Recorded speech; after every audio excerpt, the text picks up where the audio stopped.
В школе, где учится мой сын, болели 2 учителя одновременно. Учителей отправили домой лечиться, а дети, контактировавшие с ними, продолжали ходить в школу.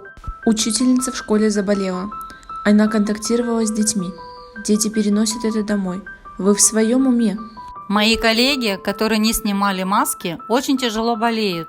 Спасите учителей! Учителя в первую очередь болеют. Кто потом ваших детей учить будет? Бессовестные, пустословы. Закройте школы, учителя болеют массово, а те, кто в строю, работают в 2 смены.